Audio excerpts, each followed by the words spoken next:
Which of the following ecological pyramids is generally inverted? Pyramid of biomass in a sea. Select the incorrect statement about respiratory coefficient. आपको respiratory coefficient के बारे में पता है.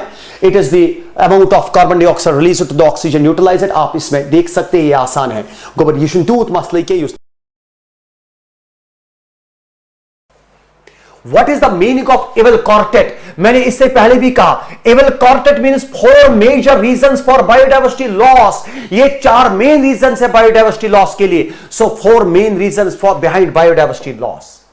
Which of the following represents the evil quartet? Habitat loss and fragmentation, overexploitation, alien species invasion, co-extinction. बेटा ये नहीं, बस पहले 4 quartet 4 है ये. सवाल उसके ऊपर RH विटाकर ने कितने क्राइटेरिया को यूज किया क्लासिफिकेशन के लिए? 5 criteria. Cell structure, body complexity, mode of nutrition, mode of reproduction and evolutionary relationship यानी कि फाइलोजेनी. मतलब तो गाइस याद आ सुन, विटाकर की क्लासिफिकेशन एक फाइलोजेनेटिक सिस्टम ऑफ क्लासिफिकेशन है. So it is a phylogenetic classification. ये लोग गोबर गड़बड़ गए नीटस मज. गोबर एरिस्टोटल की क्लासिफिकेशन आर्टिफिशियल है, लीनियस की क्लासिफिकेशन आर्टिफिशियल है. बेंथम एंड हुकर ने जो फ्लावरिंग प्लांट्स को क्लासिफाई किया बेटा वो एक नेचुरल क्लासिफिकेशन है. मैं बार बार बना, बेंथम एंड हुकर ने बेसिकली क्लासिफाई किया सीड बियरिंग प्लांट्स को. वहां से तू इस किताब पे लिखे that he classified flowering plants. और बेंथम एंड हुकर की क्लासिफिकेशन नेचुरल है. और बेटा यूसस गोबर विटाकर की classification that is a phylogenetic system of classification, क्योंकि यहां पे फाइलोजेनी को स्टडी किया गया. ये आपके पास एक कॉलम क्वेश्चन है, आप उसको पढ़िए. आपको चूज करना पड़ेगा इनमें से रॉन्गली मैच्ड कौन सा है. पहला ट्राइकोडर्मा पॉलीस्पोरम, आपको पता है यह बनाता है साइक्लोस्पोरिन ए. और बेटा आपको यह भी पता है साइक्लोस्पोरिन ए एक इम्यूनोसप्रेसिव ड्रग है. मोनस्कस परपुरियस आपको पता है एक फंजे है.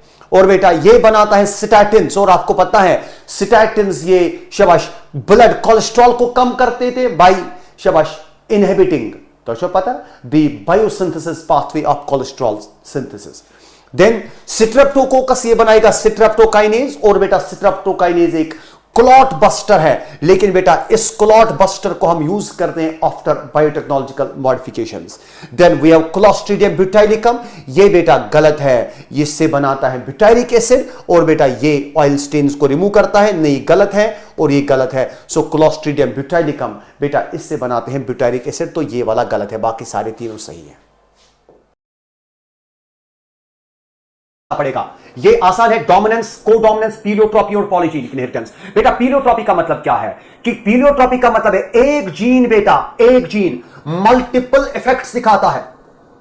और बेटा वो जीन जो मल्टीपल इफेक्ट्स दिखाएगा दैट्स कॉल्ड एज पीलियोट्रॉपिक जीन. आपके पास सिकल सेल एनीमिया है, आपके पास फिनाइल कीटोनेरिया है, आपके पास बेटा इवन जीन बी है पी प्लांट का, gene B of the pea plant जो बेटा स्टार्च ग्रेन साइज भी कंट्रोल करता है और बेटा सीड शेप भी कंट्रोल करता है. तो आई पता है. सो एक जीन जब एक से ज्यादा कैरेक्टर. फिर पॉलीजेनिक इनहेरिटेंस बेटा यानी कि एक कैरेक्टर को एक से ज्यादा यानी कि one character is controlled by असनिश अख कैरेक्टर आसान and it is controlled by more than one gene. एक कैरेक्टर को एक से ज्यादा जीन्स कंट्रोल करते हैं. बाकी ये क्योंकि पाने में मुझे वाचन परवाई किया. Plant governs a single character. In heterozygous organism only one allele expresses itself. Dominance है. In heterozygous organism both the alleles express themselves. Codominance है. A single gene influence more than one character, pleiotropism है.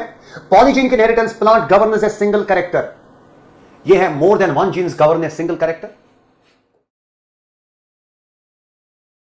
Choose the incorrect statement from the following. गलत statement कौन सा है उसको check करना पड़ेगा. Plasticity is the ability of the plants. हां प्लास्टिसिटी का मतलब है प्लांट्स में फ्लेक्सिबिलिटी है. ये अपने ऑर्गन्स, ये अपने टिश्यूज, ये अपने पार्ट्स की मॉर्फोलॉजी को चेंज कर सकते हैं. हां लेकिन प्लांट अपने लीव्स, प्लांट अपने स्ट्रक्चर्स, प्लांट अपने पार्ट्स की मॉर्फोलॉजी को चेंज क्यों करेगा? या तो उसको एनवायरनमेंट फोर्स करेगा अपने पार्ट्स की मॉर्फोलॉजी को चेंज करने के लिए, या उसके लाइफ साइकिल के स्टेजेस के साथ साथ उसके पार्ट्स की मॉर्फोलॉजी चेंज होगी. सो याद रखिए plasticity is the ability of the plants to follow different parts in response to environment of physics of life. हां बेटा मतलब अगर आपके पास एक प्लांट है, अगर बेटा ये प्लांट का लीफ है बेटा, इस लीफ की मॉर्फोलॉजी चेंज हो सकती है. चेंज हो सकती है या तो एनवायरनमेंट उसको फोर्स करेगा इसकी मॉर्फोलॉजी को चेंज करने के लिए, या स्टेज ऑफ डेवलपमेंट उसको फोर्स करेगी.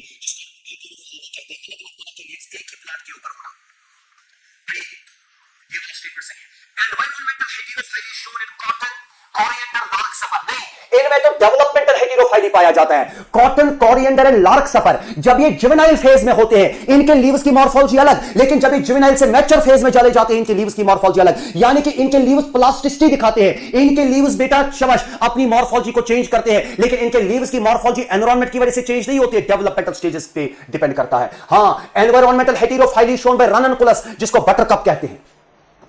In cotton, coriander and larkspur, the leaves of juvenile plant are different in shape from that in the mature plant. वही मैंने कहा, यानी कि इन तीनों में developmental heterophyly पाई जाती है। In buttercup, heterophilous development due to the environment occurs। हाँ, अभी मैंने कहा environmental heterophyly पाई जाती है ranunculus में।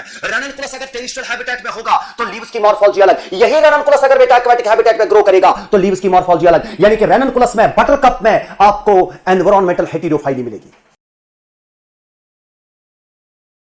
चलिए आगे वाला ये क्वेश्चन पढ़िए। प्राइमरी आपको इनकरेक्ट स्टेटमेंट्स को चूज करना पड़ेगा। आई होप कि आपको ये अंडरस्टैंड हो रहा होगा, ये बहुत आसान है। वेरी गुड, बताइए मुझे, choose the incorrect statement from the following. Primary production is expressed in terms of gram per metre square per hour. गलत है, ये प्रोडक्शन है, इसमें हम टाइम नहीं लेते हैं, यानी कि टाइम का यूनिट नहीं आएगा, क्योंकि प्रोडक्टिविटी नहीं है। अगर प्रोडक्टिविटी होता हम टाइम का यूनिट ले लेते, बाकी डिटेल में हम क्लासरूम में पढ़ाते हैं। सो ये वाला गलत है, क्योंकि प्रोडक्शन का यूनिट होगा ग्राम पर मीटर स्क्वायर या kilo calorie per metre square, तो ये गलत है। The rate of biomass production is called as, बिल्कुल, जब रेट आएगा तो याद रखिए तब प्रोडक्टिविटी आएगी, क्योंकि रेट का मतलब है per unit time. Productivity is expressed in terms of which one? Productivity, gram per meter square per year या kilo calorie per metre square per year. बिल्कुल बेटा ये सही है। Net primary productivity is available biomass for the consumption to heterotrophs. बिल्कुल बेटा, plant अपने अंदर जो एक्यूमुलेट करेंगे, प्लांट ये पास अंदर एक्यूमुलेट करें, प्लांट जो अपने अंदर जमा करेंगे, जमा क्या करें, नेट प्राइमरी प्रोडक्टिविटी, वही तो बेटा हर्बीवोर्स के लिए अवेलेबल है। So net primary productivity is available biomass for the consumption to heterotrophs. बिल्कुल बेटा, क्योंकि प्लांट ने जो टोटल खाना बनाया वो है ग्रॉस प्राइमरी प्रोडक्टिविटी, उससे रेस्पिरेटरी लॉस निकाल दीजिए तो नेट प्राइमरी प्रोडक्टिविटी बचेगा, यानी कि प्लांट ने अपने अंदर जो ऑर्गेनिक मैटर स्टोर किया, that is net primary productivity. वही जो प्रोड्यूसर्स ने एक्यूमुलेट किया वही अवेलेबल है फॉर कंज्यूमर्स एंड डिकंपोजर्स। तो इसलिए secondary productivity is defined as the rate of formation of new organic matter by primary consumer. गलत है, क्योंकि सेकेंडरी प्रोडक्टिविटी का मतलब है जो कंज्यूमर अपने अंदर बायोमास एक्यूमुलेट करेंगे या कंज्यूमर जो ऑर्गेनिक मैटर सिंथेसाइज करेंगे। मतलब अगर आपके पास फूड चेन है, ये मेरे पास T1, ये बेटा मेरे पास T2, ये बेटा मेरे पास T3, ये T4, बेटा ये सब के सब कंज्यूमर्स हैं, ये सब के सब कंज्यूमर्स हैं। बेटा ध्यान से देखिए, बेटा इनमें से जो पहला वाला है वो प्रोड्यूसर है, ये अपने अंदर कितना बायोमास एक्यूमुलेट करेगा, that is net primary productivity. लेकिन ये कितना बायोमास सिंथेसाइज करेगी, T2 वाले, दैट इज सेकेंडरी प्रोडक्टिविटी। ये कितना सिंथेसाइज करेगी, that is also secondary productivity. ये कितना सिंथेसाइज करेगी, that is also secondary productivity. मतलब secondary productivity is amount of organic matter synthesize at the consumer level. ऐसा नहीं कि ये सिर्फ बेटा T2 लेवल के साथ अप्लाई होता नहीं, बेटा याद रखिए secondary productivity applies to the consumers, चाहे T2, T3, T4 जो भी हो, इन सब के साथ अगर जितना ऑर्गेनिक मैटर ये सिंथेसाइज करेगा दैट इज सेकेंडरी प्रोडक्टिविटी, जितना ये करेगा वो भी सेकेंडरी प्रोडक्टिविटी, जितना ये करेगा वो भी secondary productivity. Primary productivity does not depend on the plant species. ये गलत है, प्राइमरी प्रोडक्टिविटी प्लांट स्पीशीज पे डिपेंड करेगा। मैं ज्यादा बताऊंगा नहीं, थोड़ा सा ही बताऊंगा। फोटोसिंथेटिक एफिशिएंसी वैरी करेगी from plant to plant. C3, C4 plants का आपको पता होगा, दैट इज व्हाई आपको पता होना चाहिए कि प्रोडक्टिविटी यानी कि कितना बायोमास बनेगा एक इकोसिस्टम के अंदर। बेटा याद रखिए ये डिपेंड करता है प्लांट स्पीशीज पे, क्योंकि efficiency, photosynthetic efficiency does vary. Primary productivity depends on availability of nutrients. बिल्कुल बेटा, photosynthetic ability of the plants, yes primary productivity बेटा ये डिपेंड करेगा एक्सटर्नल एनवायरमेंटल फैक्टर्स पे, ये डिपेंड करेगा इंटरनल फैक्टर्स पे भी। और अगर मैं एक्सटर्नल फैक्टर्स पे की बात करूं, ये डिपेंड करेगा न्यूट्रिएंट्स पे, ये डिपेंड करेगा बेटा टेंपरेचर पे, ये डिपेंड करेगा सनलाइट पे, और यानी कि डे लाइट ड्यूरेशन। और बेटा अगर मैं इंटरनल फैक्टर्स की बात करूं, ये डिपेंड करेगा चाहे photosynthetic efficiency of the plant. Is that fine? तो समझो बाकी सारे फैक्टर्स पे ये डिपेंड करेगा। सो ये वाला ठीक है। Primary production is uniform in all the different ecosystems. गलत है, डेजर्ट और ट्रॉपिकल रेन फॉरेस्ट की प्रोडक्टिविटी बराबर नहीं होगी। पता है आपको maximum productivity shown by tropical rain forest. Annual net primary productivity of the whole biosphere is 170 billion tons of organic matter। लेकिन हाँ बिल्कुल सही है, और आपको याद रखना पड़ेगा जो हमारा बायोस्फीयर है एनुअली एक साल में 170 billion tons of organic matter बनता है। लेकिन ये वजन है इन टर्म्स ऑफ ड्राई मास, ये फ्रेश मास की शक्ल में नहीं है, क्योंकि बेटा अगर मैं फ्रेश मास की बात करूंगा वो ज्यादा एक एप्रोप्रिएट तरीका नहीं है बेटा बायोमास कैलकुलेट करने का। बायोमास कैलकुलेट करने का सबसे एप्रोप्रिएट तरीका है ड्राई मास। इन तक गलत देखो, अगर नीट में देखा होगा 170 billion tons of organic matter, पर फ्रेश मास गलत है, it is 170 billion tons of organic matter, dry मास है। Despite occupying about 70% of the surface area, the productivity of oceans, ये आपको पता है कि जो एक्वाटिक जो ओशंस है वो उनमें ज्यादा प्रोडक्शन नहीं होती है, तो मतलब ये एक सही स्टेटमेंट है। Read the following statements regarding the alien species invasion. When alien species are introduced unintentionally or deliberately, some of them turn invasive। जैसे आपने पार्थियन के बारे में पढ़ा है कि जब वो इंडिया में इंकॉर्पोरेट हुआ, उसने क्रिएटेड हर वो पूरा फैल गया पूरे इंडिया में। सो उनको इन्वेसिव कहते हैं, जो बाहर से आएंगे और फिर जिधर जाएंगे उधर बहुत ज्यादा ग्रो करेंगे, और जिसकी वजह से जो नेटिव है इंडिजिनस प्लांट्स है उनको खतरा है। Nile perch introduced in Lake Victoria in East Africa led eventually to the extinction of an ecologically unique assemblage of more than 200 species of cichlid fishes। बेटा ये पता है जो नाइल पर्च है, इसको जब इंट्रोड्यूस कराया गया लेक विक्टोरिया में, लेक विक्टोरिया में इसको इंट्रोड्यूस कराया गया, मतलब ये लेक विक्टोरिया में मौजूद नहीं था, ये एलियन है यहाँ पे। लेक विक्टोरिया में जब नाइल पर्च को लाया गया, जो लेक विक्टोरिया में अपनी सिक्लिड फिशेस से उनकी 200 स्पीशीज खत्म हो गई, क्योंकि इस एलियन स्पीशीज ने इनको खत्म कर दिया। Invasive weed species like catfish linked with the plus environmental damage। बिल्कुल बेटा ये भी सही है। African catfish is posing a threat to the native catfish of India। गोबरी छुपाई पता कि जो अफ्रीकन कैटफिश है जो इंडिया में अपनी कैटफिश है उनको उसकी वजह से खतरा है। ये भी एलियन है, इस एलियन स्पीशीज की वजह से नेटिव स्पीशीज को खतरा। ये पार्थिनियम एलियन है, ये लेंटेना एलियन है, वाटर हाइसिंथ एलियन है, इनकी वजह से इंडिया के अपने प्लांट्स को खतरा। लाइकवाइज नाइल पर्च एक एलियन है, लेक विक्टोरिया में लाया गया, तो लेक विक्टोरिया में जो अपनी सिक्लिड फिशेस है उनको खतरा हो गया, उनकी 200 स्पीशीज खत्म हो गई। तो आप याद रखिए एलियन स्पीशीज इन्वेजन इसी वजह से होता है, यानी sorry alien loss of species इसी वजह से होगा, क्योंकि एलियन स्पीशीज नेटिव स्पीशीज को खत्म। Choose the correct statements about gymnosperm। सहज before fertilization ovule is naked and after fertilization seeds are naked. हां, जिम्नोस्पर्म्स है, इनमें नेकेड हो गए, ओव्यूल भी नेकेड होगा, ओव्यूल के बाहर से ओवरी नहीं है, सीड के बाहर से फ्रूट नहीं है। In Cycas and Cedrus stem is branched. गलत है, सिड्रस में सिटम ब्रांचेड है, साइकस में सिटम ब्रांचेड नहीं है। And it is अनब्रांचेड in Pinus. गलत है, पाइनस में तो ब्रांचेड सिटम है। Governor in Cycas, some primitive bacteria like Anabina and Nostoc associate with the chloride roots. बिल्कुल सही है, लेकिन ये primitive बैक्टीरिया नहीं है, ये तो सही ना bacteria. These are modern bacteria, advanced bacteria. हाँ, साइकस में स्पेशल रूट्स पाए जाते हैं जिनका नाम क्लोराइड रूट्स है। उन रूट्स के अंदर बेटा एनाबीना नॉस्टॉक भी होते हैं, वो वहां पे नाइट्रोजन फिक्सेशन भी करते हैं। ये सारा स्टेटमेंट सही है, थोड़ा सा गलत है यहां पे कि यहां पे लिखा है primitive bacteria, these are not primitive. All the gymnosperms are heterospores. बिल्कुल, Pteridophytes are homospores except Selagina salvinia. लेकिन gymnosperms are heterospores. Then the male and female cones are present on the same plant in Pinus. बेटा सही है, इनमें male and female cone एक ही plant. Which of the following statements is wrong about meristematic cells? Meristematic cells के बारे में कौन सा स्टेटमेंट गलत है? आपको पता है मेरिस्टेमेटिक सेल्स को डिवाइड करना होता है, उनका डेंस यानी कि रिच प्रोटोप्लाज्म होता है, क्योंकि इनको डिवाइड करना होता है, रिच प्रोटोप्लाज्म होता है, और इनका न्यूक्लियस भी प्रोमिनेंट होता है, कॉन्स्पिकस लार्ज न्यूक्लियस होता है। सही है, because they have to divide. तो रिच प्रोटोप्लाज्म एंड कॉन्स्पिकस यानी कि large nucleus. Their cell walls are primary nature. हां, जो मेरिस्टेमेटिक सेल्स होते हैं उनमें प्राइमरी सेल वॉल होता है, thin and cellulosic with abundant plasmodesmatal connections भी ज्यादा होते हैं। These cells divide constantly and represent the meristematic phase of the growth. हाँ, ये वो सेल्स है जो कंटिन्यूअसली डिवाइड करते हैं, और बेटा इनकी वजह से मेरिस्टेमेटिक सेल्स की वजह से मेरिस्टेमेटिक फेज ऑफ ग्रोथ बन जाता है। These cells are present at the base of the root and stem. गलत है बेटा। अगर मेरे पास ये सॉइल की सरफेस है, अगर ये रूट है बेटा, ये रूट की बेस है, और बेटा ये रूट का एपेक्स है, और आपको पता है meristematic cells are present at the apex. हां, उसके बाद रूट कैप होगा, लेकिन ये तो कम से कम सब एपिकल है, एपिकल है। और इसी तरह बेटा आपके पास शूट सिस्टम है, और मेरिस्टेमेटिक सेल्स यहां पे, हां, इसके बाहर से लीफ प्राइमोर्डिया होंगे, लेकिन कम से कम ये मेरिस्टेमेटिक सेल, ये मेरिस्टेमेटिक जोन, ये रूट की बेस पे नहीं होता है बेटा। These meristematic cells are present the apex of the root and apex of the shoot. तो ये गलत स्टेटमेंट है। Okay dear, okay. पढ़िए, बर्नल शीट सेल्स के बारे में आपके यहां पे कुछ फीचर्स दिए गए हैं। आपको बताना है कि इनमें से बर्नल शीट सेल का फीचर कौन नहीं है, मतलब एक्सेप्ट ये बर्नल शीट सेल्स के फीचर होंगे, इनमें से आपको चूज करना है कौन सा बर्नल शीट सेल्स का फीचर नहीं है। पहले, they are large in size, बिल्कुल ये साइज में बड़े होते हैं। Are present around the mesophyll cell, गलत, they are present around the vascular bundles. Contain large number of chloroplast, बिल्कुल इनमें क्लोरोप्लास्ट होते हैं। They are not the part of Kranz anatomy, गलत है, क्रेंज एनाटमी इन्हीं की मदद से बनता है। जो बंडल शीट सेल्स के अंदर क्लोरोफिल पिगमेंट्स होते हैं, क्लोरोप्लास्ट होते हैं, उन्हीं की वजह से गार्लैंड जैसी एनाटमी, उन्हीं की वजह से क्रेंज एनाटमी बनती है। तो ये गलत है। Are impervious to gases exchange, हां, जो बंडल शीट सेल्स हैं वो गैसेस एक्सचेंज नहीं करते हैं, क्योंकि अगर वो गैसेस एक्सचेंज करेंगे तो फिर बंडल शीट सेल्स के अंदर ऑक्सीजन की कंसंट्रेशन बढ़ेगी। अब जब बंडल शीट सेल्स के अंदर ऑक्सीजन की कंसंट्रेशन बढ़ेगी तो फिर बंडल शीट सेल्स के अंदर फोटो रेस्पिरेशन हो पाएगी। लेकिन बेटा bundle sheath cells are they are impervious to gases exchange. That is why bundle sheath cells के अंदर ऑक्सीजन की कंसंट्रेशन कम रहती है और कार्बन डाइऑक्साइड की कंसंट्रेशन बहुत ज्यादा रहती है बंडल शीट सेल्स में। रीजन है ऑक्सीजन की कंसंट्रेशन कम क्यों रहती है, क्योंकि वो इम्परवियस है, वो बाहर से ऑक्सीजन अंदर नहीं लेते हैं। लेकिन आप कहेंगे सर बंडल शीट सेल्स में कार्बन डाइऑक्साइड की कंसंट्रेशन ज्यादा क्यों होती है, क्योंकि वहां पे होता है intracellular synthesis of carbon dioxide. वहां पे carbon dioxide bundle sheath cells के अंदर बनेगा। आप कहेंगे सर कैसे बनेगा, वहां पे मैलेट पाइरुवेट में कन्वर्ट होता है। मैलेट में 4 कार्बन, मैलेट एक 4 कार्बन कंपाउंड है, पाइरुवेट 3 कार्बन कंपाउंड है। वहां पे 4 कार्बन कंपाउंड 3 कार्बन कंपाउंड में कन्वर्ट होते होते कार्बन डाइऑक्साइड को रिलीज कर देता है। जब कार्बन डाइऑक्साइड रिलीज होगा, बंडल शीट सेल्स के अंदर कार्बन डाइऑक्साइड जब बनता जाएगा तो बंडल शीट सेल्स के अंदर कार्बन डाइऑक्साइड की कंसंट्रेशन बढ़ेगी, ऑक्सीजन की कंसंट्रेशन कम रहेगी।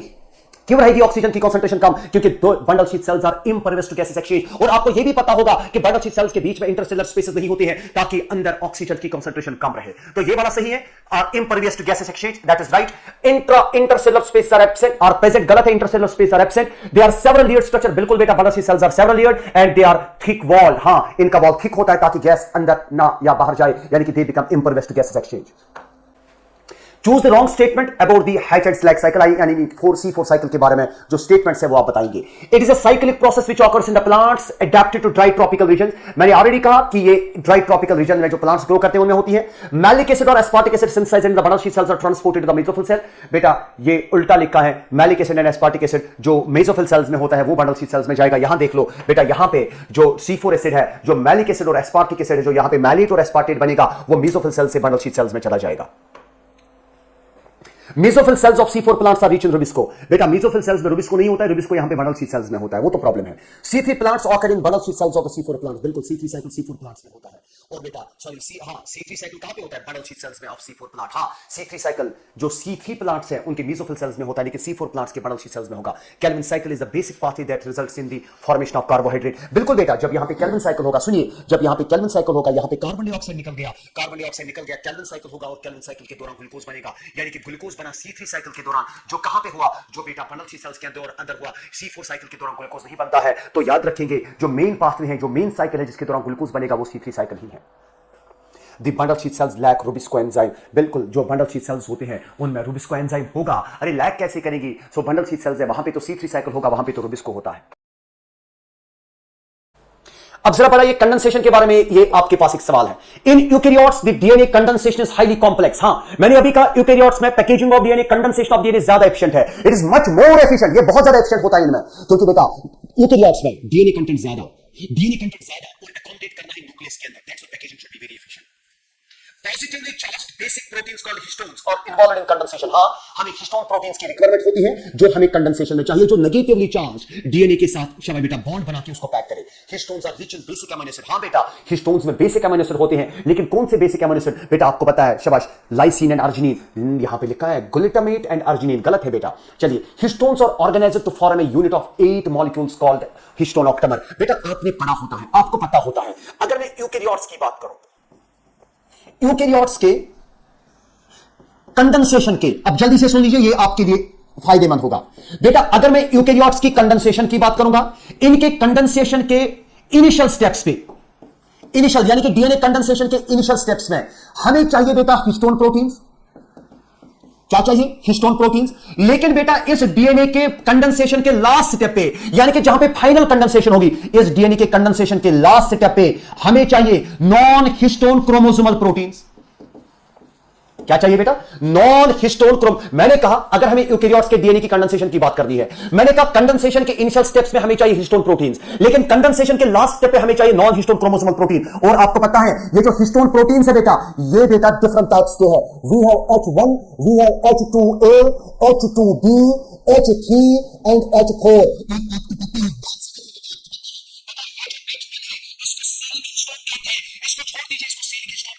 इसके बगैर बेटा हिस्टोन H2A के 2 मॉलिक्यूल, H2B के 2 मॉलिक्यूल, H3 के 2 मॉलिक्यूल, H4 के 2 मॉलिक्यूल, बेटा ये 8 मॉलिक्यूल बने, 2 बेटा ये मिल जाते हैं, और बेटा ये 8 सब यूनिट्स मिलके बेटा ऑक्टेमर बनाते हैं। और बेटा वो ऑक्टेमर अगर मैं बनाऊं तो मतलब यहां के फॉर एग्जांपल ये ऑक्टेमर हमारे पास है, ये ऑक्टेमर हमारे पास है, ये और एक ऑक्टेमर है, ये और एक ऑक्टेमर है, ये बेटा और एक ऑक्टेमर है, ये और एक ऑक्टेमर है। क्या बेटा ये हमारे पास ऑक्टेमर्स है? ये जो ऑक्टेमर मतलब बना है H2A, H2B, H3, H4, हर किसी के 2 मॉलिक्यूल्स का।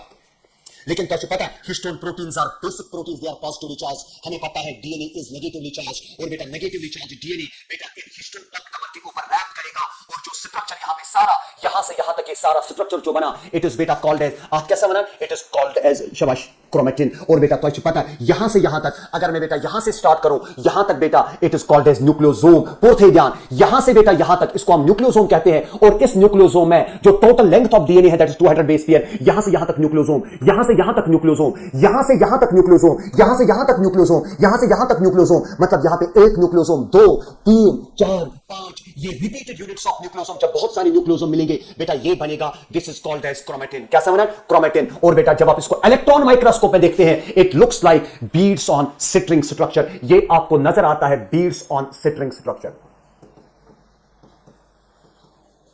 समझ आओ, लेकिन कम इलेक्ट्रॉन माइक्रोस्कोप में। चलिए histones are organized to form units of 8 molecules called histone octamer, बिल्कुल सही है बेटा। उसके बाद the negatively charged DNA is wrapped around the positively charged histone octamer to form structure called as nucleosome, बिल्कुल सही है। A typical nucleosome contains 200 base pair. मैंने अभी कहा न्यूक्लियोसोम में 200 बेस पेयर होते हैं। Nucleosomes constitute the repeating units of structures in the nucleus called as chromatin, बिल्कुल बेटा। ये जो यहां पे क्रोमेटिन बनाया मैंने, ये सारा का सारा बेटा क्रोमेटिन है, लेकिन ये क्रोमेटिन किसका बना है? ये न्यूक्लियोसोम, ये न्यूक्लियोसोम, ये न्यूक्लियोसोम, ये न्यूक्लियोसोम, ये न्यूक्लियोसोम, यानी कि बहुत सारे न्यूक्लियोसोम मिल जाएंगे तो उसी को बेटा हम क्रोमेटिन कहते हैं। So chromatin is made up of repeating units called as nucleosomes. Nucleosomes in a chromatin are seen and beads on citrine. अभी बेटा मैंने आपको कहा the packaging of chromatin at higher levels requires extra set of proteins that are collectively called as उन में मैंने कहा final steps of packaging में नॉन हिस्टोन क्रोमोसोमल प्रोटीन्स की रिक्वायरमेंट होती है. तो सीक्वेंस ऑफ पैकेजिंग इज यानी कि पैकेजिंग कैसी होगी? हाँ, पहले बनेगा beads on citrine स्ट्रक्चर, फिर बनेगा chromatin शाबाश in the two form A chromatin fibre, फिर बनेगा chromatin फाइबर. पहले बनेगा beads on स्ट्रक्चर यानी कि पहले बनेगा chromatin, फिर बनेगा chromatin फाइबर और फिर फाइनली मेटाफेज पे बनेगा क्रोमोसोम. हाँ बेटा, chromosome is the highest condensed state of DNA. So पहले beads on citrine, फिर बेटा chromatin फाइबर और बेटा फिर फाइनली बनेगा meta. Choose the incorrect statement from the following. बेटा ये आपको रेगुलेशन ऑफ जीन एक्सप्रेशन के रिलेटेड कुछ क्वेश्चन है जिनको आप ध्यान से सुनेंगे. Enzyme beta galactosidase is synthesized by E coli. बिल्कुल बेटा, ई कोलाई इस एंजाइम को बनाएगा. लेकिन पहला सवाल, ई कोलाई इस एंजाइम को कब बनाएगा और क्या बेटा ई कोलाई इस एंजाइम को हमेशा बनाता है? याद रखिए बेटा मेरी बात, ये जो बीटा गैलेक्टोसाइड्स है या ये जो बीटा गैलेक्टोसिडेज है एंजाइम जिसका नाम है बेटा, ये एक ऐसा एंजाइम है जो बीटा गैलेक्टोसाइड्स यानी कि जिसमें एक एग्जांपल है आपके पास लैक्टोज. अगर ई कोलाई के पास सुनिए बराबर बुझुका, अगर ई कोलाई के पास लैक्टोज है और अगर ई कोलाई के पास ग्लूकोज नहीं है या ग्लूकोज एक थ्रेशहोल्ड से कम है, पूरा सुनिए, आप देख लो मैंने क्या कहा. मैंने कहा हमारे पास इशर्शिया कोलाई बैक्टीरिया है. अगर इसके पास, चलिए पहले ये सुन लीजिए, मेरे पास ई कोलाई है. अगर ई कोलाई के पास ग्लूकोज है तो ये इशर्शिया कोलाई इसी ग्लूकोज का ब्रेक डाउन करेगी. लेकिन अगर बेटा इसके पास ग्लूकोज नहीं है या है बहुत कम है, थ्रेशोल्ड से कम है, लेकिन इसके पास लैक्टोज ज्यादा है, उस टाइम बेटा ये ई कोलाई सिंथेसाइज करेगी बीटा गैलेक्टोसिडेज. क्यों करेगी? क्योंकि ये वो एंजाइम है जो हमें बीटा गैलेक्टोसाइड्स यानी कि लैक्टोज को ब्रेक करने के लिए चाहिए. मतलब बेटा ई कोलाई के अंदर ये एंजाइम हमेशा मौजूद नहीं होगा. ये एंजाइम तब मौजूद होगा जब ई कोलाई को ब्रेक करना पड़ेगा लैक्टोज को. लेकिन याद रखिए मेरी बात, अगर ई कोलाई के पास लैक्टोज भी है, ग्लूकोज भी है, इशर्शिया कोलाई के लिए preferred carbon source is glucose. मतलब अगर ई कोलाई में तीन ऑप्शंस यहां पे आपको बताता हूं. अगर ई कोलाई के पास ग्लूकोज है और बेटा लैक्टोज नहीं है तो मतलब बेटा याद रखिए यहां पे बीटा गैलेक्टोसिडेज नहीं बनेगा और यहां पे क्या होगा? यहां पे ग्लूकोज का ब्रेकडाउन होगा. ऑप्शन नंबर सेकंड, अगर बेटा ऐसा होगा कि ई कोलाई के पास ग्लूकोज है और अच्छा खासा है और ई कोलाई के पास लैक्टोज भी है और अच्छा खासा भी है, याद रखिए बेटा तब जाके अगेन ये बीटा गैलेक्टोसिडेज नहीं बनेंगे. अगेन बेटा ग्लूकोज का ही ब्रेकडाउन होगा क्योंकि ई कोलाई प्रेफर करती है ग्लूकोज का ब्रेक करना. तो यार, लेकिन अब अगर हमारे पास एक और चॉइस है, 93 चीज था याद, अगर ई कोलाई के पास ग्लूकोज है, बहुत कम है या है ही नहीं, लेकिन बेटा अगर इसके पास लैक्टोज है तो याद रखिए जो बीटा गैलेक्टोसिडेज होगा वो बनेगा और बेटा जब वो बनेगा तो लैक्टोज का ब्रेकडाउन होगा और बेटा याद रखिए तब जाके ग्लूकोज का ब्रेकडाउन नहीं होगा क्योंकि ग्लूकोज या तो एब्सेंट है या थ्रेशोल्ड से कम है. तो यार बेटा मैं आपको ये भी बता दूं, सुनिए मेरी बात, मैं आपको यहां पे और एक पॉइंट बताता हूं. बेटा आप सबने लैक ऑपेरॉन के बारे में सुना है, पढ़ा है और आपको यह समझ भी आया होगा, लेकिन for the sake of questions मैं इस लैक ऑपेरॉन के बारे में थोड़ा सा आपको समझाऊंगा. बेटा ऑपेरॉन यहां पे हमारे पास एक ग्रुप ऑफ जीन्स है जो एक साथ काम करते हैं. ये हमारे पास एक ग्रुप ऑफ जीन्स है, this is a group of genes. और बेटा यहां पे मैं जीन्स का नाम लिखूंगा, आप थोड़ा सा वेट करेंगे. या हम यहां भी लिख सकते हैं, चलिए मैं यहां पे लिखूंगा फिलहाल के लिए.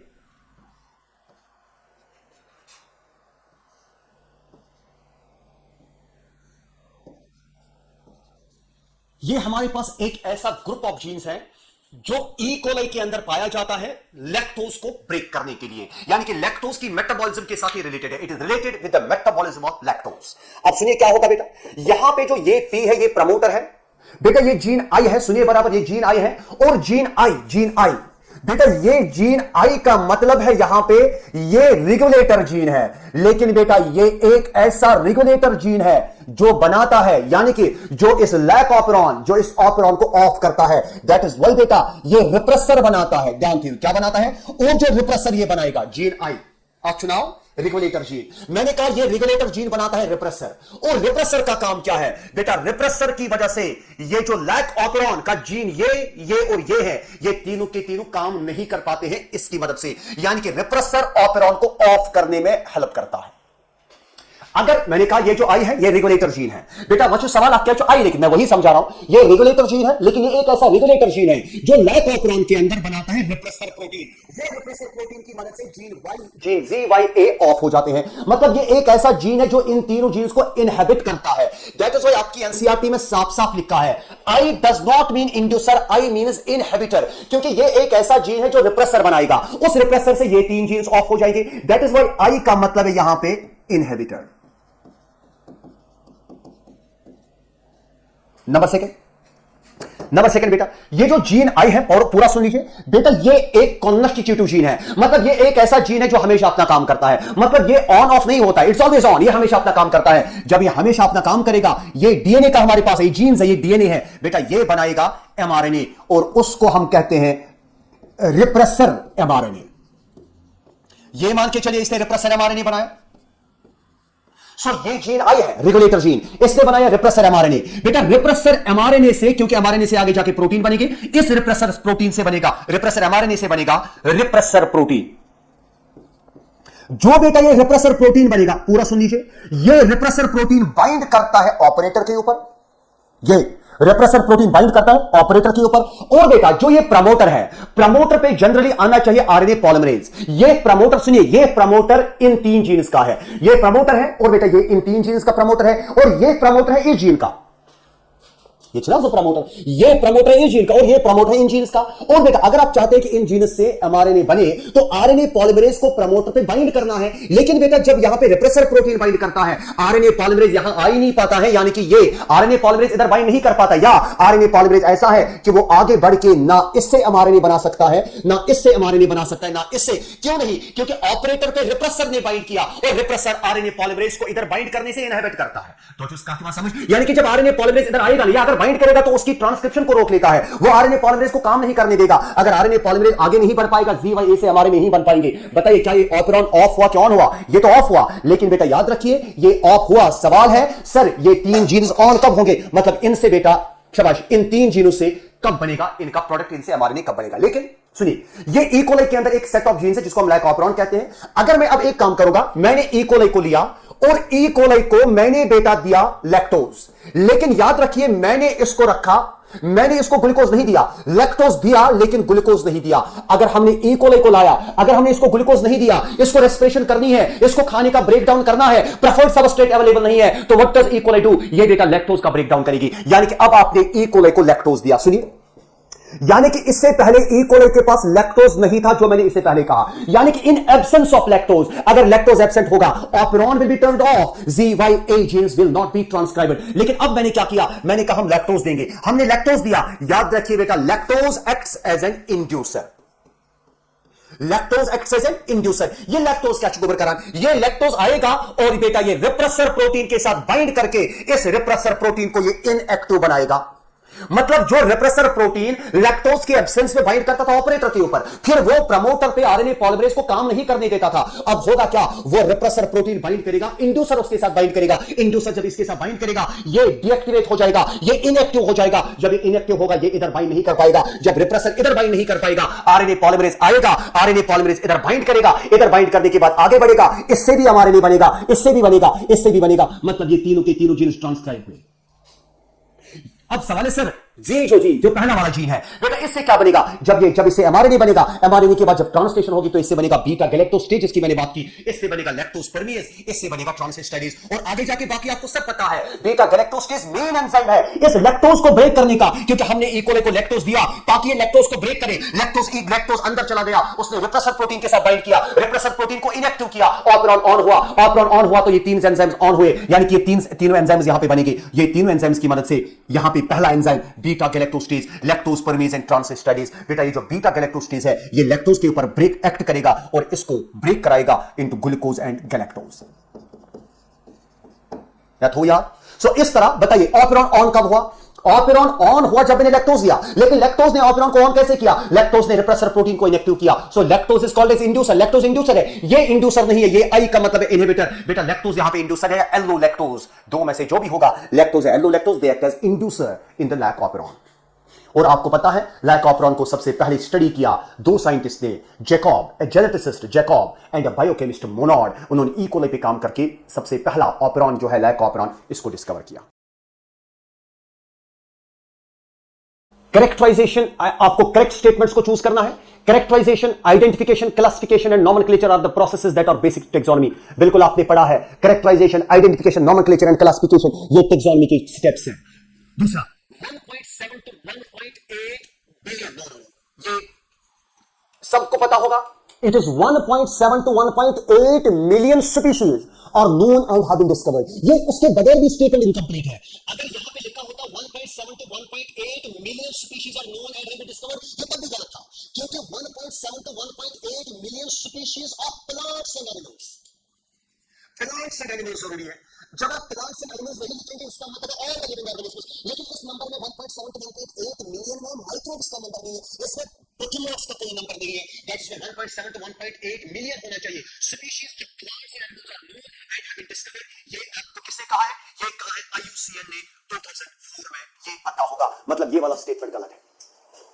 Each organism has only one scientific name. हर किसी ऑर्गेनिज्म का एक ही साइंटिफिक नाम होगा, बिल्कुल, क्योंकि अगर एक से ज्यादा होंगे तब बेटा प्रॉब्लम हो जाएगी, तब कंफ्यूजन अराइज होगा। और अब मैं ज्यादा नहीं बताऊंगा, आपको यह भी पता होगा अगर किसी ऑर्गेनिज्म के एक से ज्यादा साइंटिफिक नेम्स होंगे तब प्रिंसिपल ऑफ प्रायोरिटी अप्लाई होता है। अर्लियर नेम स्टैंड्स वैलिड, लेकिन वो अर्लियर नेम जो होगा that should be as per the rules of the binomial nomenclature given by Cornelis Linnaeus. यानी कि हर किसी ऑर्गेनिज्म का एक ही साइंटिफिक नाम होगा, किसी भी ऑर्गेनिज्म के दो साइंटिफिक नाम नहीं हो सकते। अब अगर किसी ऑर्गेनिज्म के दो साइंटिफिक नाम दिए गए, फिर प्रिंसिपल ऑफ प्रायोरिटी अप्लाई होता है। जो पहले नाम दिया गया होगा, पहले मतलब डेट के हिसाब से पहले, वही वैलिड रहता है। लेकिन that should not be earlier than, चलिए डेट्स आपको याद नहीं रखते हैं, लेकिन that should be as per the rules of binomial nomenclature.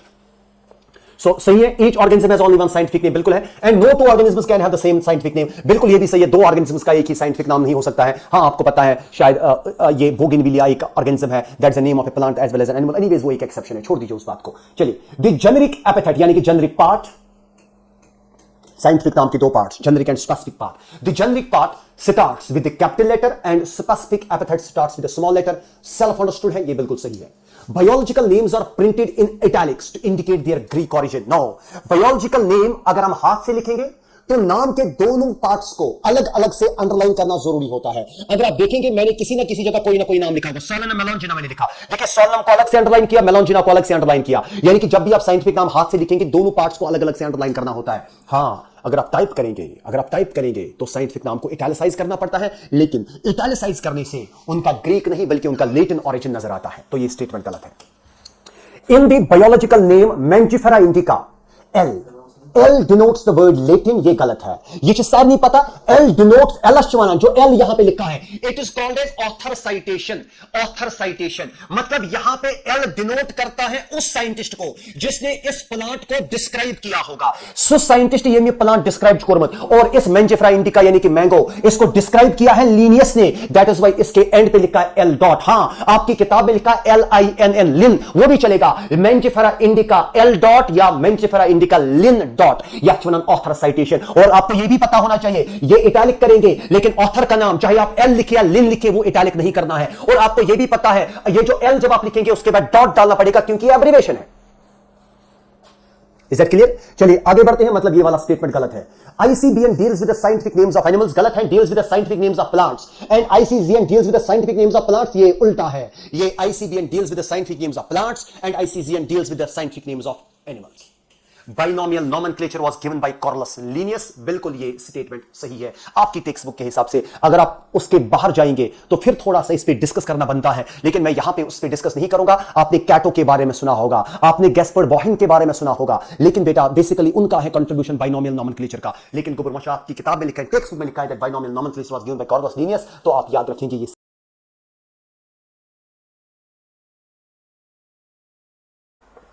Choose the correct statements from the following. कुछ स्टेटमेंट्स दिए हुए हैं, इनमें से आप करेक्ट स्टेटमेंट्स को चूज कर सकते हैं।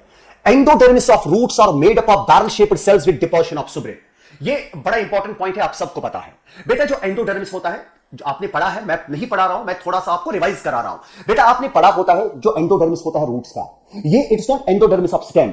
अगर आप एंडोडर्मिस ऑफ डाइकोट सिस्टम की बात करेंगे उसको हम स्टार शीट कहते हैं, अलग बात है, वहां स्टार्च ग्रैन्यूल्स प्रेजेंट होते हैं। ये this is the endodermis of root. बेटा रूट का जो एंडोडर्मिस होता है उन एंडोडर्मल सेल्स के, ये मान के चलिए बेटा ये यहां पे एपिडर्मिस है,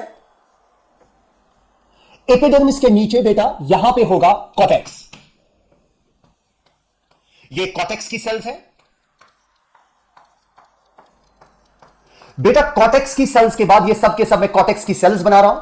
ये कॉटेक्स की सेल्स के बाद यहां पे होगा एंडोडर्मिस। ये देख लीजिए एंडोडर्मिस की सेल्स है।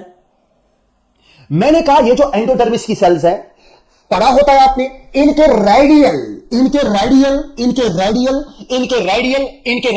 और बेटा इनके टेंजेंशियल वॉल्स पे सुब्रिन की डिपोजिशन होती है। और बेटा सुब्रिन की इस डिपोजिशन को जो रेडियल और टेंजेंशियल वॉल्स के ऊपर होती है, we call those as Kasparov strips. So बता दें आपको कि एंडोडर्मिस की जो लेयर है, एंडोडर्मल सेल्स की जो लेयर है, ये बैरल शेप्ड होते हैं, लंबे होते हैं, बैरल शेप्ड होते हैं, लेकिन इनके रेडियल और टेंजेंशियल वॉल्स में सुब्रिन की डिपोजिशन है। और सुब्रिन एक वाटर इंपरमिएबल डिपोजिशन है। और आपने, मैं एक एडिशनल पॉइंट आपको बता दूं, हां एंडोडर्मिस की कुछ सेल्स ऐसी है, ये वाली सेल जैसे मैंने इसको रखा बेटा, इस सेल में, ये एंडोडर्मिस की ही सेल है, लेकिन इस सेल में सुब्रिन की डिपोजिशन नहीं है। और बेटा इसी सेल को हम कहते हैं पसेज सेल। गोबर although it is out of text, लेकिन बेटा ये बहुत कमाल का पॉइंट है। अगर आपसे पूछा जाएगा कि एंडोडर्मिस के सेल्स के रेडियल और टेंजेंशियल वॉल्स पे सुब्रिन की डिपोजिशन है, जिसको हम कैस्परिन स्ट्रिप्स कहते हैं, लेकिन अगर आपसे पूछा जाएगा कि क्या एंडोडर्मिस की कुछ सेल्स ऐसी है जिनमें सुब्रिन की डिपोजिशन नहीं है, आप कहेंगे बिल्कुल है, तो उस सेल को कहते हैं पसेज सेल। अब यहां पे मौका नहीं है सेल का ऑप्शन आपको सिखाऊंगा, और मैं आपको ये भी सिखाऊंगा कि सुब्रिन की डिपोजिशन क्या है। Check point, it's a control point, वो अलग बात है, लेकिन यहां पे उसको समझाया नहीं जा सकता है। आपको जो समझना है वो आपने समझ लिया कि एंडोडर्मल सेल्स के रेडियल और टेंजेंशियल वॉल्स पे वाटर इंपरमिएबल डिपोजिशन है सुब्रिन की। So endodermis of roots are made up of barrel shaped cells, बिल्कुल सही है, with the deposition of suberin. हां, इनके ऊपर सुब्रिन की डिपोजिशन है, लेकिन याद रखिए कुछ एंडोडर्मल सेल्स अनसुपराइज्ड होती हैं, और उन अनसुपराइज्ड सेल्स को हम पसेज सेल्स कहते हैं। Number second, pericycle is made up of single layer thick walled parenchymata cells. बहुत इंपॉर्टेंट पॉइंट है, बहुत इंपॉर्टेंट पॉइंट है गोबर। Parenchymata cells are thin walled, लेकिन बेटा आपको बार बार आपने पढ़ा होता है, सुना होता है, आपके टीचर ने क्लास में इस पॉइंट पे बहुत फोकस किया होगा कि जो पेरिसाइकिल है, pericycle of roots, pericycle of dicot root, अगर आप याद करेंगे डाइकॉट रूट का पेरिसाइकिल, वहां पे वो बना है पैरेन्काइमेटा सेल्स का, लेकिन these parenchymata cells are thick walled. Normally parenchymata cells का बना उतना थिक नहीं होता है, बट ये साफ लिखिए that they are thick walled parenchymata cells का बना होता है, और इट इज ट्रू, और ये सही स्टेटमेंट है। The parenchyma cells present between the xylem and phloem and roots are called as medullary rays। गलत है गोबर। अगर मेरे पास ये पेरिसाइकिल है, मतलब ये एपिडर्मिस नहीं है, पेरिसाइकिल है, इसके बाद से कॉर्टेक्स होगा, उसके बाद से तो समझ, ये पेरिसाइकिल है, उसके बाद से एंडोडर्मिस होगा, उसके बाद से कॉर्टेक्स, उसके बाद से एपिडर्मिस। ये जो मैंने बनाया ये पेरिसाइकिल है गोबर। पेरिसाइकिल के अंदर यहां पे होगा फ्लोएम एंड जाइलम। अरे क्या होगा? Phloem and xylem, phloem xylem, ऐसे होगा फ्लोएम जाइलम।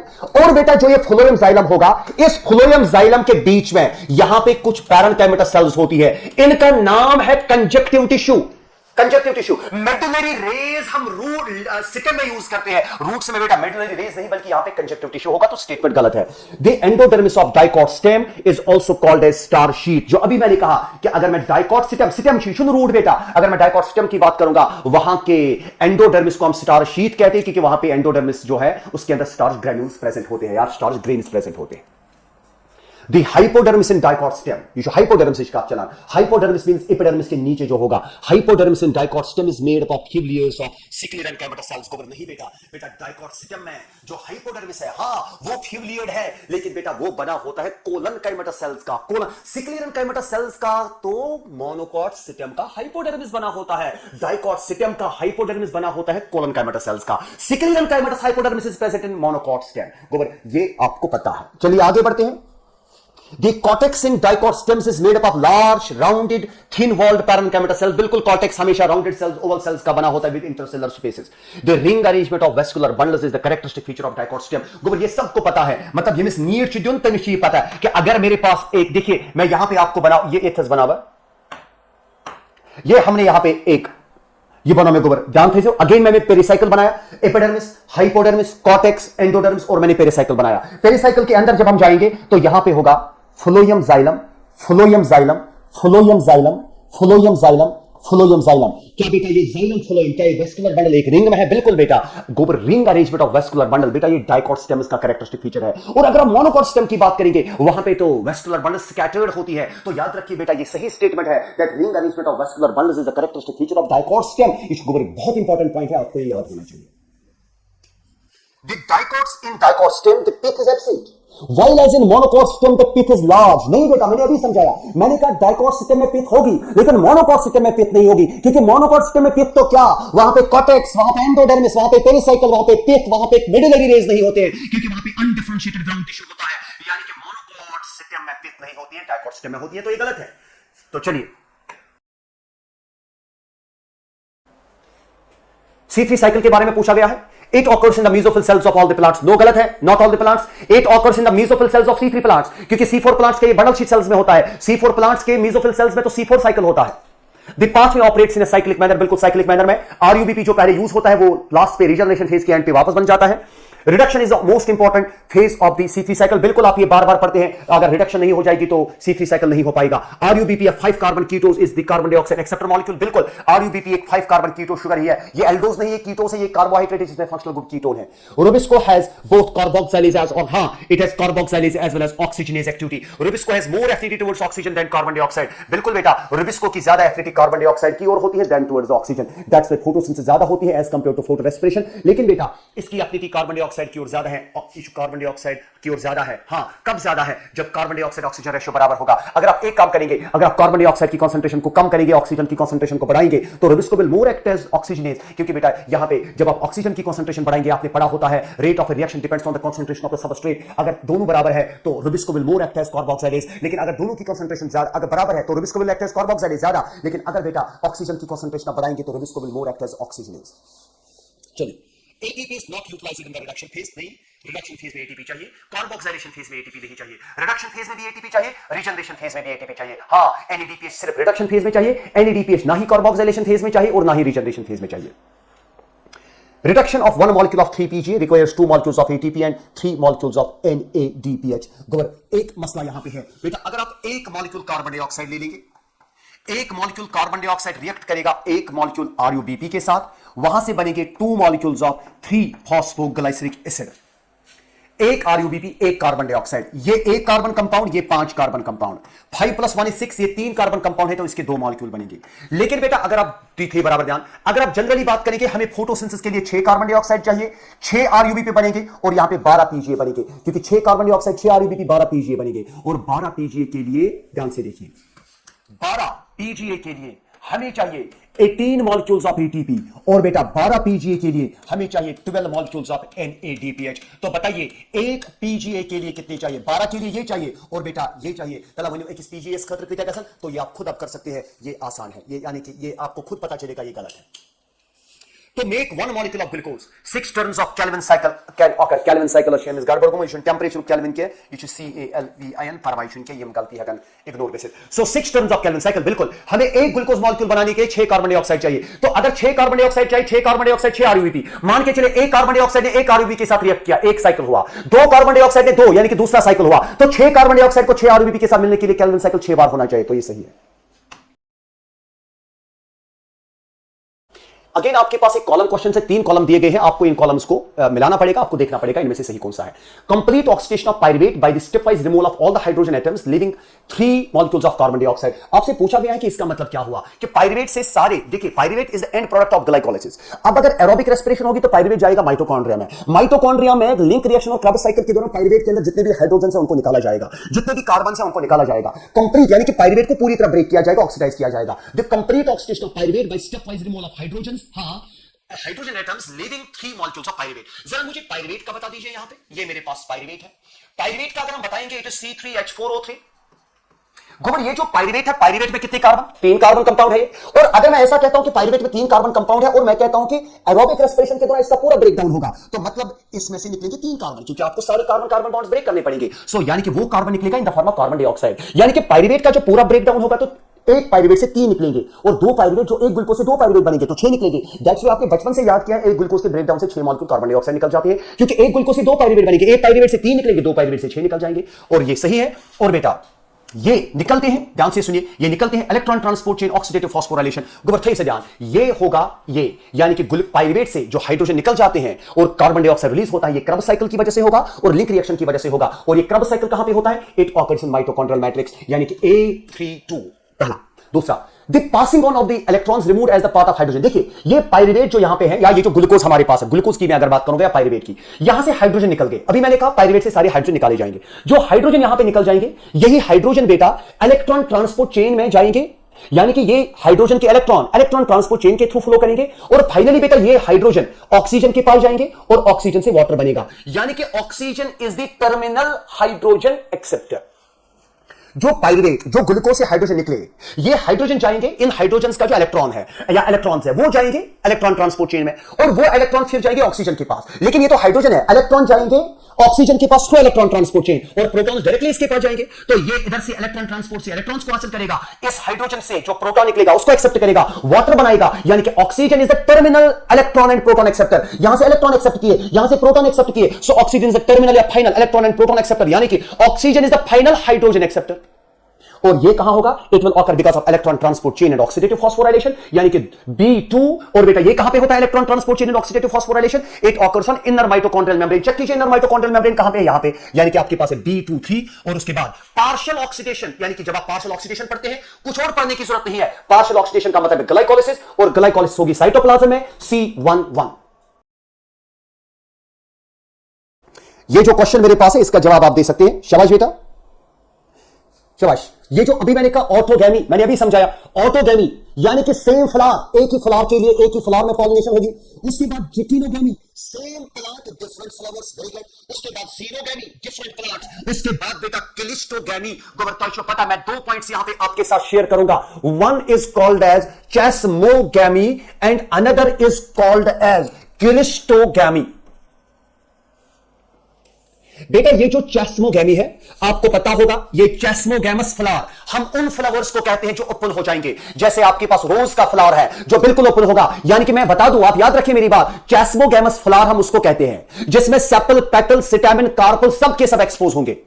लेकिन बेटा यानी कि सेपल, पेटल, स्टैमेन, कार्पल सब के सब एक्सपोज हो जाएंगे। अगर सब के सब एक्सपोज हो जाएंगे मतलब इसमें ऑटोगैमी भी हो सकती है, इसमें जिटिनोगैमी भी हो सकती है, इसमें जीनोगैमी भी हो सकती है, क्योंकि sepal, petal, stamen, carpel particularly exposed है, तो अपना पोलन ग्रेन भी फॉल कर सकता है। दूसरा फ्लावर जो उसी प्लांट का है वो भी फॉल कर सकता है, और दूसरे प्लांट का पोलन ग्रेन भी आके उसके ऊपर फॉल कर सकता है। यानी कि जो फ्लावर चेस्मोगैमस होगा, ऑटोगैमी के नौकर, जिटिनोगैमी के नौकर, जीनोगैमी के नौकर। लेकिन बेटा हमारे पास क्लिस्टोगैमस फ्लावर्स है, वो those flowers which do not open, ऐसे फ्लावर जो ओपन नहीं होते हैं। आपके पास क्लासिकल एग्जांपल है पी की। और बेटा याद रखिए, इसका मतलब यह नहीं हुआ कि यह फ्लावर ओपन नहीं होगा, इसका मतलब यह हुआ कि आपको सेपल, पेटल नजर आएंगे, लेकिन stamen, carpel will be hidden, वो हिडन होंगे, यानी कि stamen, carpel will not be expose. अगर स्टैमेन, कार्पल एक्सपोज नहीं है, कॉमन सेंस है, ना जिटिनोगैमी का कोई चांस है, यानी कि पोलन ग्रेन उसी प्लांट के दूसरे फ्लावर से भी नहीं आ पाएगा, ना ही बेटा दूसरे प्लांट से आ पाएगा।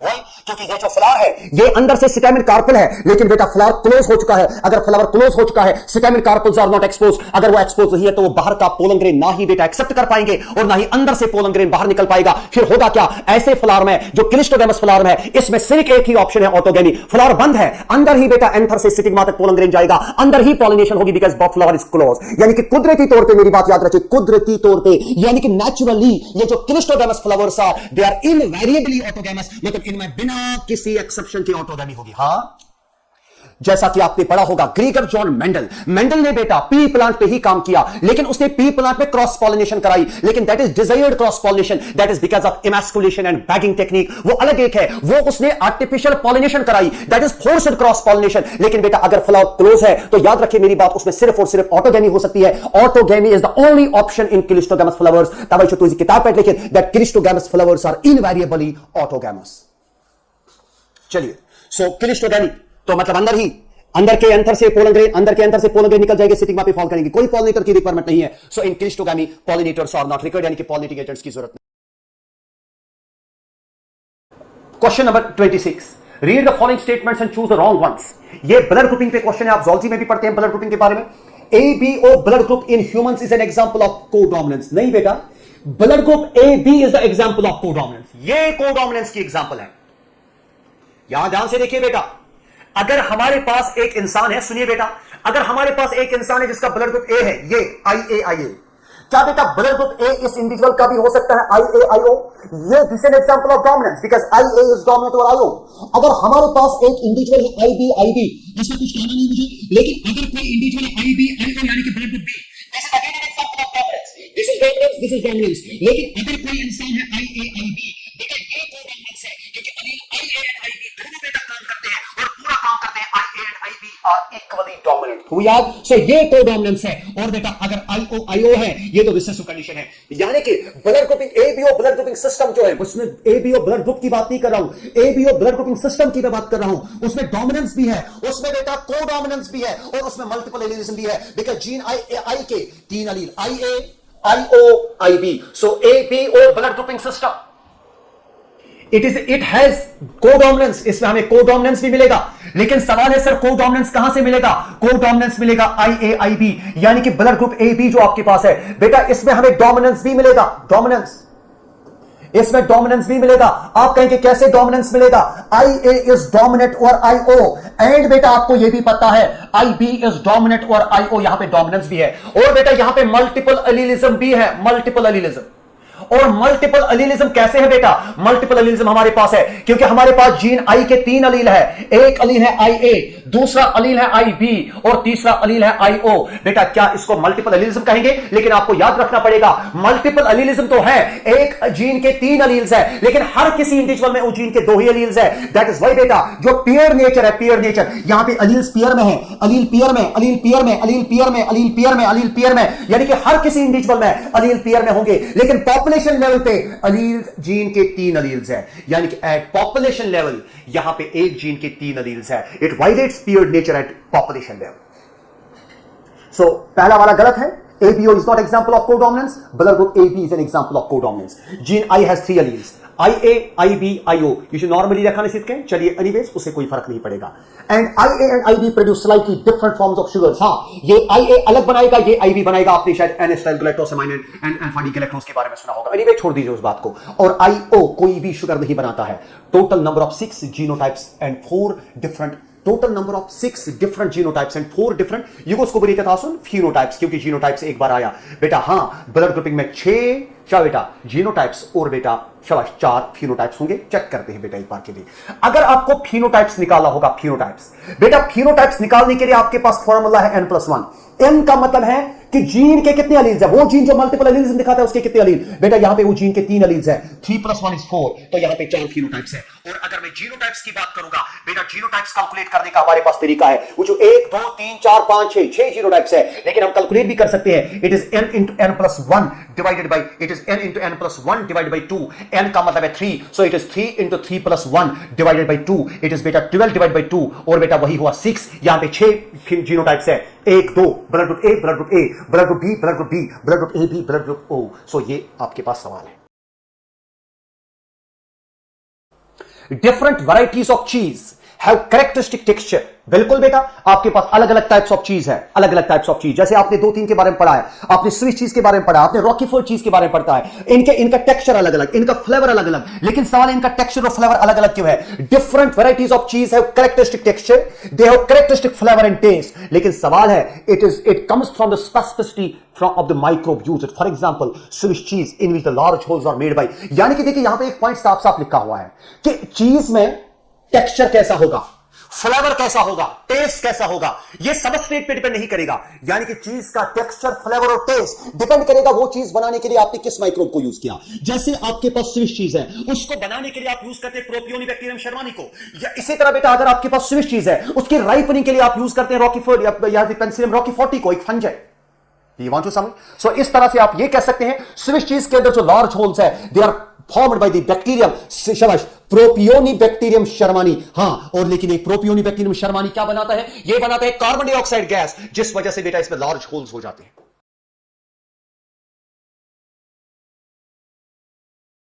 Reduction of one molecule of 3PGA requires 2 molecules of ATP and 3 molecules of NADPH।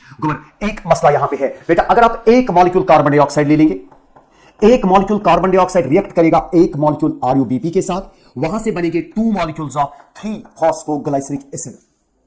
एक RuBP, एक कार्बन डाइऑक्साइड, ये एक कार्बन कंपाउंड, ये 5 कार्बन कंपाउंड, 5 + 1 = 6, ये 3 कार्बन कंपाउंड है, तो इसके 2 मॉलिक्यूल बनेंगे। लेकिन बेटा अगर आप देखिए बराबर ध्यान, अगर आप जनरली बात करेंगे, हमें फोटोसिंथेसिस के लिए 6 कार्बन डाइऑक्साइड चाहिए, 6 RuBP बनेंगे, और यहां पे 12 PGA बनेंगे, क्योंकि 6 कार्बन डाइऑक्साइड 6 RuBP 12 PGA बनेंगे। और 12 PGA के लिए ध्यान से देखिए, 12 PGA के लिए हमें चाहिए 18 मॉलिक्यूल्स ऑफ एटीपी और बेटा 12 पीजीए के लिए हमें चाहिए 12 मॉलिक्यूल्स ऑफ एनएडीपीएच। तो बताइए एक पीजीए के लिए कितने चाहिए? 12 के लिए ये चाहिए और बेटा ये चाहिए। तला एक पीजीए खतर कितना कर, तो ये आप खुद अब कर सकते हैं, ये आसान है, ये यानी कि ये आपको खुद पता चलेगा ये गलत है।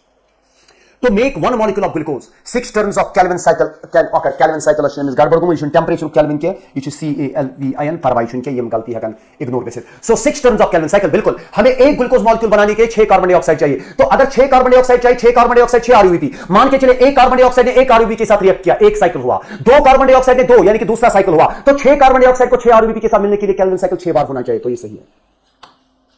If 12 molecules of carbon dioxide are to be fixed, अगर 12 कार्बन डाइऑक्साइड चाहिए, मैंने इससे पहले कहा हमें 6 कार्बन डाइऑक्साइड को अगर हम 6 आरयूबीपी के साथ मिलाएंगे, बराबर सुन लीजिए, इनसे फाइनली एक मॉलिक्यूल ग्लूकोज बनेगा और बेटा एक मॉलिक्यूल ग्लूकोज बनने के साथ साथ यहां पे 6 मॉलिक्यूल आरयूबीपी रिजनरेट हो जाएंगे यम बनन को वापस। और इस पूरे प्रोसेस के लिए यानी कि केल्विन साइकिल के लिए, केल्विन साइकिल का मतलब 6 कार्बन डाइऑक्साइड 6 आरयूबी के साथ मिलेंगे, एक ग्लूकोज बनेगा, 6 आरयूबी वापस बनेंगे। बेटा इसके लिए हमें चाहिए 18 मॉलिक्यूल्स ऑफ एटीपी और बेटा चाहिए 12 मॉलिक्यूल्स ऑफ एनएडीपीएच। अब सवाल है अगर 12 मॉलिक्यूल ऑफ कार्बन डाइऑक्साइड को फिक्स करना है, 12 6 कार्बन डाइऑक्साइड के लिए इतना चाहिए, तो 12 के लिए कर दीजिए इसको 2 से मल्टीप्लाई, क्योंकि 6 के लिए इतने चाहिए, 12 के लिए इसका डबल चाहिए, यानी कि 12 के लिए चाहिए 36 molecules of ATP and 12 molecules of NADPH. कल से जानते हो भाई वहां छुपता छुपत करूंगा रेशियो, बाकी तो रेशियो करे, रेशियो 3:2 तो लेकिन रेशियो की जरूरत नहीं, आपके पास 36:24 यहां